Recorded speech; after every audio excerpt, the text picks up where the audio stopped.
पुरी के जगन्नाथ मंदिर में उस दिन सुबह की आरती से पहले अचानक अफरा तफरी मच गई। एक पुजारी की घबराई हुई आवाज पूरे मंदिर में गूंज उठी, भगवान जगन्नाथ के मुकुट से मयूर पंख गायब है।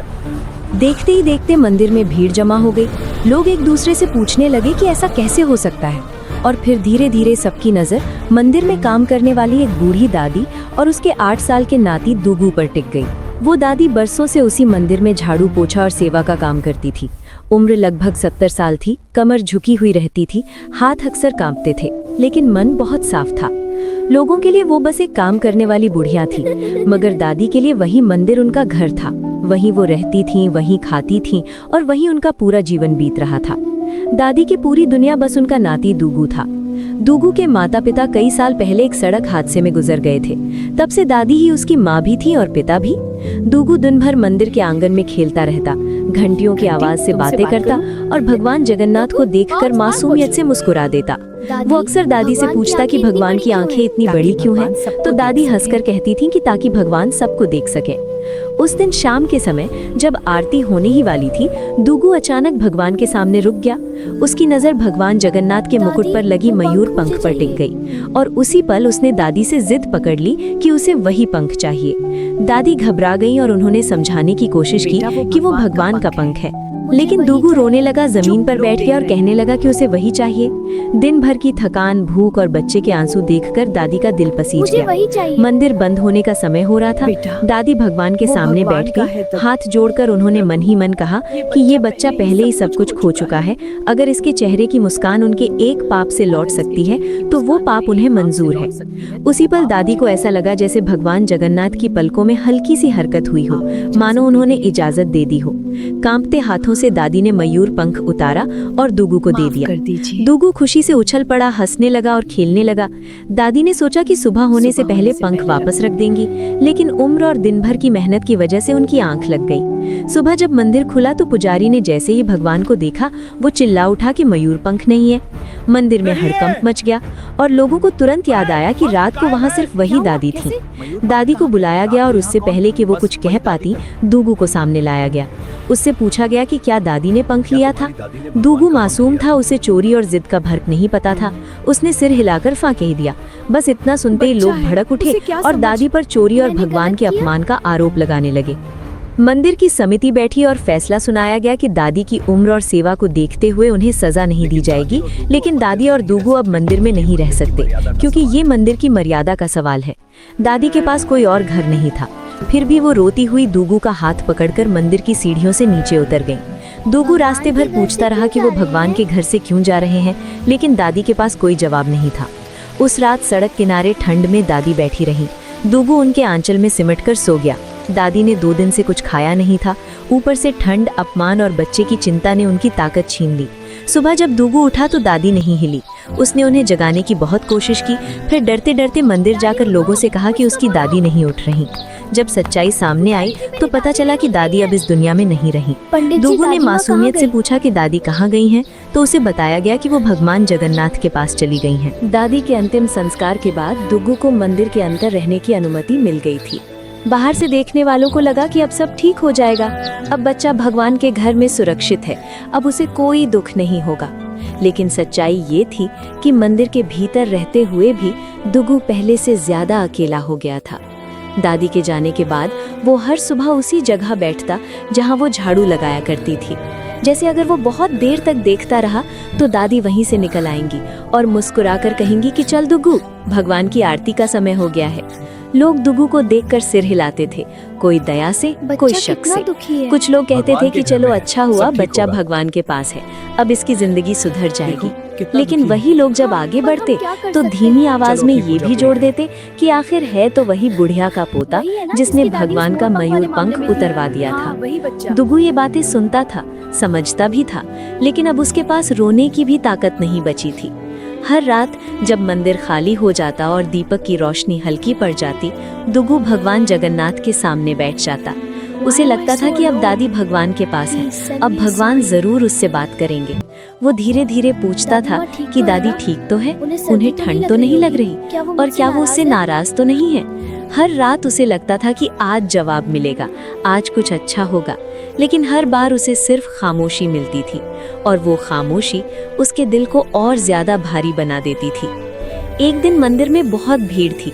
एक बड़े व्यापारी ने भगवान की भक्ति में एक कीमती हीरा अर्पित किया। सबको लगा कि भगवान की महिमा और बढ़ गई है, मंदिर का मान और ऊंचा हो गया है। दुगु भीड़ में खड़ा ये सब देख रहा था। उसे लगा शायद भगवान आज खुश है, शायद आज कुछ अच्छा होगा। लेकिन उसी भीड़, उसी हड़बड़ी में वो हीरा फूलों के टोकरी में गिर गया और किसी को पता भी नहीं चला।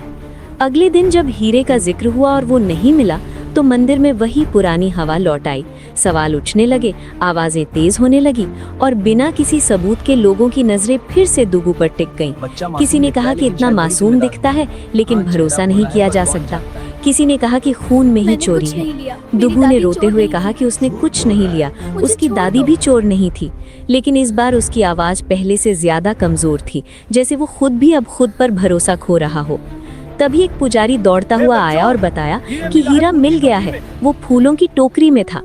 बाहर से देखने वालों को लगा कि सब ठीक हो गया, सच्चाई सामने आ गई, बच्चा बच गया।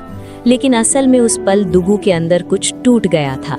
उसे समझ आ गया था कि हर बार जब कुछ गलत होगा, शक उसी पर आएगा और उसकी दादी का नाम हमेशा चोरी से जोड़ा जाएगा। उस रात दुगु देर तक भगवान के सामने बैठा रहा। उसने पहली बार भगवान से कुछ मांगा नहीं, बल्कि बस इतना कहा कि अगर उसकी जिद की वजह से दादी को इतना दुख सहना पड़ा तो वो कभी खुश नहीं होना चाहता। उसे लगा शायद भगवान अब कुछ कहेंगे, शायद कुछ अच्छा होगा।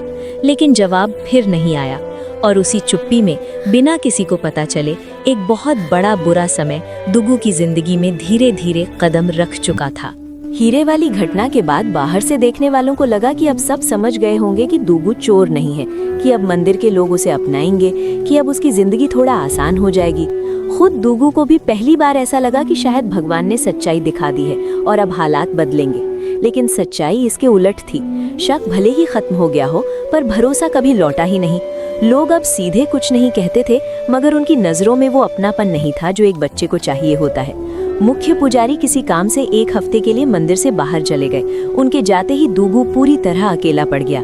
अब ना कोई पूछता था कि उसने खाना खाया या नहीं, ना कोई ये देखता था कि रात को वो कहाँ सोया। कई लोगों को वो बोझ लगने लगा था, जैसे मंदिर पर एक ऐसा साया जो हर किसी को असहज कर देता हो। दुगु ये सब समझ रहा था, लेकिन वो चुप था, क्योंकि उसके अंदर कहीं ये उम्मीद बची हुई थी कि भगवान सब देख रहे हैं और सही समय पर सब ठीक कर देंगे। एक शाम सफाई के दौरान गलती से दुगु के रहने वाले छोटे से कमरे पर बाहर से ताला लग गया। रात को जब वो वहां सोने पहुंचा और दरवाजा नहीं खुला तो वो घबरा गया। उसने एक पुजारी से जाकर डरते डरते कहा कि उसका कमरा बंद हो गया है। उसे लगा कि अब कोई उसकी मदद करेगा, क्योंकि वो भगवान के घर में है। लेकिन पुजारी ने बिना ध्यान दिए कह दिया कि आज बाहर ही सो जाओ, एक रात में कुछ नहीं हो जाएगा। उस पल दुगु को पहली बार महसूस हुआ कि भगवान का घर होने का मतलब हमेशा सुरक्षा नहीं होता। रात बहुत ठंडी थी। दुगु उस बंद कमरे के बाहर जमीन पर लेट गया। उसके पास ओढ़ने को कुछ नहीं था। उसे बार बार लगता रहा कि कोई आएगा, ताला खोलेगा, उसे अंदर बुलाएगा, लेकिन कोई नहीं आया। वो आसमान की ओर देखकर सोचता रहा कि दादी अगर भगवान के पास हैं तो वो जरूर देख रही होंगी। उसे लगा कि अब कुछ अच्छा होगा, शायद सुबह तक सब ठीक हो जाएगा। सुबह होते होते दुगु को तेज बुखार चढ़ गया। उसका शरीर कांप रहा था। फिर भी वो उठकर मंदिर के एक कोने में बैठ गया, क्योंकि उसे सिखाया गया था कि मंदिर में पड़े रहना अच्छा नहीं लगता। पूरे दिन कोई उसके पास नहीं आया। ना किसी ने पूछा कि उसे ठंड लग रही है या नहीं, ना किसी ने खाने को कुछ दिया। वो वहीं बैठा रहा, कभी आंख बंद करता, कभी भगवान की ओर देखता, जैसे उनसे कुछ कहना चाहता हो, लेकिन शब्द गले में अटक जाते हो। एक दिन बीता, फिर दूसरा, फिर तीसरा। दुगु का बुखार और बढ़ गया। उसकी आवाज निकलनी बंद हो गई थी। वो बस मन ही मन भगवान से बात करता रहा कि दादी ठीक है या नहीं, और क्या वो उनसे मिलने आएंगी। उसे पूरा यकीन था कि भगवान अब कुछ करेंगे, क्योंकि उसने कोई गलती नहीं की थी। लेकिन उस भरोसे के बावजूद उसका छोटा सा शरीर हारता जा रहा था। 3 दिन बाद जब मुख्य पुजारी वापस आए और उन्होंने पूछा कि दुगु कहाँ है, तो किसी के पास साफ जवाब नहीं था। सबने इधर उधर देखा, जैसे वो बच्चा अपने आप गायब हो गया हो। आखिर मंदिर के एक कोने में दुगु पड़ा मिला। जब उसे हिलाया गया तो उसका शरीर बिल्कुल शांत था। ठंड, भूख और बुखार ने वो कर दिखाया था जो किसी सजा ने नहीं किया था। जिस पल सबको ये समझ आया कि दुगु अब नहीं रहा, उस पल बहुतों को लगा कि अब कुछ बहुत बुरा हो चुका है। लेकिन किसी ने ये नहीं सोचा कि ये बुराई उसी वक्त शुरू हो गई कि जब सबको लग रहा था कि अब सब ठीक हो जाएगा। दुग्गू की मौत की खबर पूरे मंदिर में फैलते ही एक पल के लिए सब चुप हो गए। लोगों को लगा था कि शायद बच्चा बीमार होगा, शायद थोड़ी देर में आंख खोल देगा, शायद अब कहीं चमत्कार हो जाएगा। आखिर वो भगवान के घर में था। लेकिन जब उसका शरीर ठंडा पाया गया तब सबको एहसास हुआ कि इस बार कुछ भी ठीक नहीं होने वाला। उस दिन पहली बार मंदिर में घंटियां नहीं बजी, पहली बार पूजा रोक दी गई और पहली बार भगवान के घर में डर पसरा हुआ था। मुख्य पुजारी दुग्गू के पास देर तक बैठे रहे। उन्हें बार बार वही पल याद आ रहा था जब दुग्गू ने उनसे कहा था कि उसका कमरा बंद है और उन्होंने बिना देखे जवाब दे दिया था कि बाहर ही सो जाओ। उस एक वाक्य ने अब उनका सीना चीर रखा था।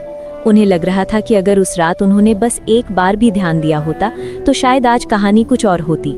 उन्हें लगा था कि सब ठीक हो जाएगा, कि भगवान किसी तरह बच्चे को बचा लेंगे। लेकिन अब सामने पड़ा सच बहुत कठोर था। दुग्गू का अंतिम संस्कार मंदिर ट्रस्ट की तरफ से किया गया। लोग दूर खड़े रहे, कुछ ने सिर झुकाया, कुछ ने आंखें चुरा ली। हर किसी के मन में ये बात थी कि ये सिर्फ एक बच्चे की मौत नहीं थी, बल्कि एक ऐसी चुप्पी का नतीजा थी जिसमें सब शामिल थे। उसी दिन के बाद मुख्य पुजारी ने पूजा पाठ छोड़ दिया। दीपक जलते रहे, लेकिन उनके हाथ आगे नहीं बढ़े। आरती का समय आता और निकल जाता, लेकिन कोई आवाज नहीं उठती। धीरे धीरे ये बात पूरे पुरी में फैल गई कि मंदिर के मुख्य पुजारी अब पूजा नहीं करवा रहे हैं। लोग पूछने लगे कि अगर वही टूट गए हैं तो आम भक्तों का क्या होगा।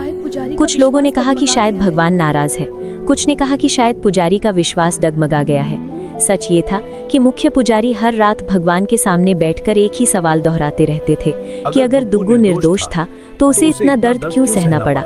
उन्हें हर बार लगता था कि आज जवाब मिलेगा, आज भगवान कुछ कहेंगे, लेकिन हर बार वही खामोशी मिलती थी। एक रात थककर वो वहीं गर्भगृह के सामने सो गए। उसी रात उन्होंने सपना देखा।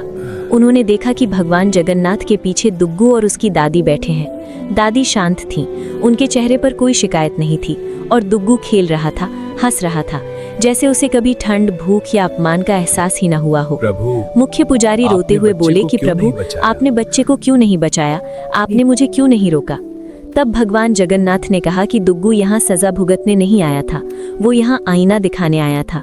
वो सबको ये बताने आया था कि भगवान के घर में भी अगर इंसान इंसान की परवाह नहीं करेगा तो नियम और पूजा सब खोखले हो जाते हैं।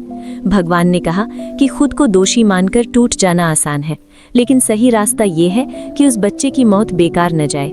सपना टूट गया, लेकिन मुख्य पुजारी के अंदर कुछ बदल चुका था। उस सुबह लोगों को लगा कि शायद अब पूजा फिर से शुरू होगी, शायद सब सामान्य हो जाएगा। लेकिन असल में वो सुबह एक नए फैसले की शुरुआत थी, एक ऐसे बदलाव की जिसने पूरी पुरी की तस्वीर बदलनी थी। अगली सुबह जब मुख्य पुजारी ने मंदिर की समिति को बुलाया तो सबको लगा कि अब पूजा फिर से शुरू होगी, कि बीते दिनों की उदासी खत्म होगी और जिंदगी पहले जैसी हो जाएगी। लेकिन उस बैठक में जो हुआ उसने सबको हिला दिया। मुख्य पुजारी ने शांत आवाज में कहा कि अगर मंदिर भगवान का घर है तो वहां से किसी मासूम को ठंड और भूख में मरने के लिए बाहर नहीं जाना चाहिए था।